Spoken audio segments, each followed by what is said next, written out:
গরু কিনে এমন দৌড়ের উপর আছেন অনেকেই। গ্রামের দুরন্ত গরু আর ক্ষণিকের শহুরে রাখাল, তাই একটু মিসআন্ডারস্ট্যান্ডিং হচ্ছে আর কি।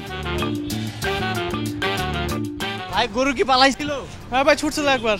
এই যে আপনি নিজেই তো অনেক হাঁটতে কষ্ট, গরু ধরলেন কেমনে? আরে না, মনে করেন যে আরেকজন ধরে দিচ্ছে। আরেকজন হেল্প করছে, তাও ধরতে পারছে। ভাই কত হয়েছে? 55,000। এখন পর্যন্ত কতজন দাম জিগাইছে? এতক্ষণ প্রায় 500-600 জন। এই যে গরু সামলাইতে পারতেছেন না, ব্যাপারটা কি? ভাই ব্যাপারটা তো কষ্টকর কিন্তু আনন্দনীয়। অন্যরা যখন গরুর সাথে দৌড়ে কুল পাচ্ছে না, তখন মিরপুর মাজার রোডে এই বেচারারা অনেক অনুরোধ করেও গরুকে হাঁটাতে পারছেন না। সবুজ প্রান্তর পেরিয়ে আসে এই অবুঝ প্রাণীও বোধহয় ইট পাথরের ধূসর শহরটাতে এসে ভীষণ হতাশ, ভীষণ ক্লান্ত।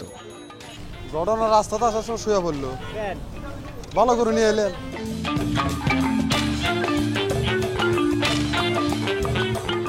হাজারো মানুষের শোরগোল আর লাখ লাখ টাকার হাঁকডাকে যখন সবারই মাথা গরম, তখন আগারগাঁও হাটে দেখা গেল এক ভদ্রমহিলা কেবল নিজের নয়, গরুর মাথাও ঠান্ডা রাখার চেষ্টা করছেন।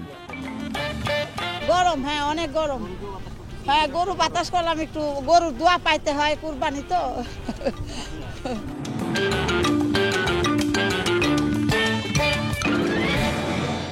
কোরবানির পশুর হাট বিচিত্র হলেও একটা চিত্র কিন্তু কখনোই পাল্টায় না, আর তা হলো বিক্রেতাদের অনুভূতি।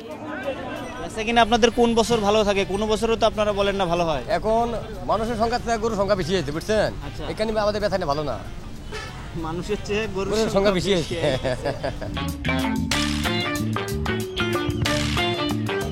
আধুনিকতার এই যুগে কোরবানির পশুর সাজগোজেও এসেছে নতুনত্ব। কোরবানির হাটের পশুকে যে কত বাহারি রকমের সাজানো হয়েছে তা বলাই বাহুল্য। এই সাদা রাম ছাগলটিকে দেখুন, এর গায়ে যে ফোঁটা ফোঁটা লাল রং রয়েছে, কত আকর্ষণীয় লাগছে। এগুলো কিন্তু সত্যিকারের নয়, ঈদকে ঘিরে ছাগলটিকে আকর্ষণীয় করে তোলার জন্য একে মেহেদি দিয়ে সাজানো হয়েছে। এটা 1,30,000 চাচ্ছেন, এটা কেনা পড়ছে কত? কিনা পড়ছে আপনার হলো 85,000। জি, সত্য কথা কোন, আমরা ছাগলের ব্যবসা করি না। সত্যই। বছর ঘুরে ঈদুল আজহা যেমনি এমন ছোট ছোট আনন্দের উপলক্ষ হয়ে আসে, তেমনি নতুন করে ত্যাগের মহিমার সাথে পরিচিত হবার সুযোগ পায় ছোট বড় সকলে। মাকসুদুন নবী, চ্যানেল 24, ঢাকা।